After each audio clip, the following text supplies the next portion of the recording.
2025 18ஆம் தேதி அக்டோபர் 18 இன்னைக்கு நிலைமையில் கிட்டத்தட்ட கடலுக்கு போகிற தண்ணியை பார்த்தா நம்ம நாத்தாமலம் உடன்படி பகுதிக்கான தண்ணி ஒரு 2 நாள் விட்டால் போதும் அந்த ஏரியா ஃபுல்லாக நிறையும். ஆனால் இங்கே இருக்கிற நிலைமை என்னென்னா இன்னைக்கு தண்ணி வந்து திருவண்ணா அணையிலேருந்து தப்பி கீழே விடுறது மக்களுக்கு தெரியக்கூடாது. அப்படி தெரிஞ்சதுன்னா அவ்வளோ வரும் தண்ணி கேட்பாங்கிற ஒரே காரணத்துக்காக அவ்வளவு கட்டரையும் தொடர்ந்து நேரடியாக கடலுக்கு விடுறாங்க. இதன் மக்களை வந்து இன்னும் எப்படி, அதாவது ஒரு வகையில் போதையை போட்டு முட்டாளாக்குறாங்க, இன்னொரு வகையில் மனதில் அதாவது இப்படிலாம் பொண்ணுங்க படித்தவங்க கூட ஒழுங்கான ஒரு லெவலில் இருக்கக்கூடாதுங்கிற எண்ணத்தில் இந்த அதிகாரிகளும் சரி அரசும் சரி ஒரு நிலையான இது கிடையாது. ஏன்னு கேட்டால் அந்த தண்ணியை வந்து போகிற தண்ணியை கடலுக்கு தான் கொடுக்குறாங்களே தவிர மக்களுக்கு கொடுக்குறதுங்கிற எண்ணமே இவங்களுக்கு கிடையாது.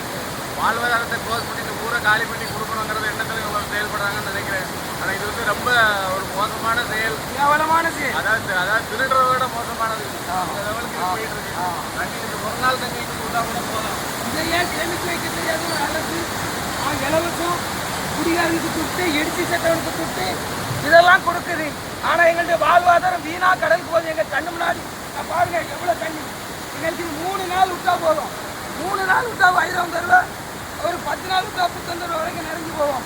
இவ்வளவு நாள் கடந்து கெஞ்சிரும். உண்மையாவே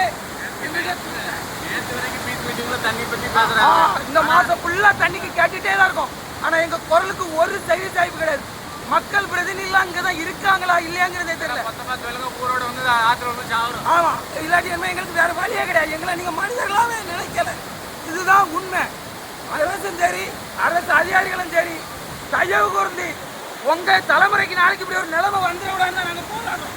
உங்க பிள்ளைகளை இதில் அடங்கும், உங்க பிள்ளைகளை இதில் அடங்கும். தயவு கூர்ந்து நாளைக்கு இப்படி ஒரு நிலை வந்துடக்கூடாது உங்களுக்கு தான்.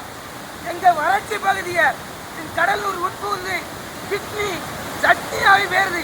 அப்படி பல துன்பங்களை அனுபவிக்கும். ஆடு மாடு வளர்க்க முடியல, தென்னை மரம் வளர்த்தா மண்டை சுருங்கி வேறு தண்ணி இல்லாம நல்லா இருப்பிய. இது உங்களுக்குள்ள இது வேறுங்க இங்க செய்யற பெரிய பாவம், மகா பாவம். இந்த பாவம்லாம் இது யாரை கேட்கறதே தெரிய முடியாது. கடலுக்கு போறது தெரியக்கூடாது. அடிமட்டத்தில் சிவண்டத்தில் இங்க இருந்து லாஸ்ட் வரைக்கும் திறந்து விட்டு கீழோடி கடல் விடுறாங்க.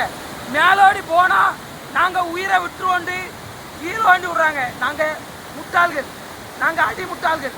நாங்க என்ன ஓட்டு ஓட்டு ஒரு பரண்ட பகுதியில் இருக்கோம்ல, நாங்கெல்லாம் அடி முட்டாள்கள் தான். உண்மையாவே இதுக்கு விமோசனம் பிறக்காதா? மீண்டும் கூடுறேன், ஆண்டவரே ஆண்டவரே, அனைவரையும் படைத்த கடவுளே, இவங்களுக்கு நல்ல மூளையை கொடுங்க, நல்ல அறிவை கொடுங்க, நல்ல ஞானத்தை கொடுங்க. இதுல இருக்க அதிகாரிகளுக்கும் சரி, இதுல இருக்க மக்கள் பிரதிநிதிகளுக்கும் சரி, நாம நல்ல இவங்க எத்தனையோ பாவம் செஞ்சிருந்தாலும் எங்களுக்கு தண்ணியை விட்டு அந்த பாவத்தை போக்க சொல்லுங்க.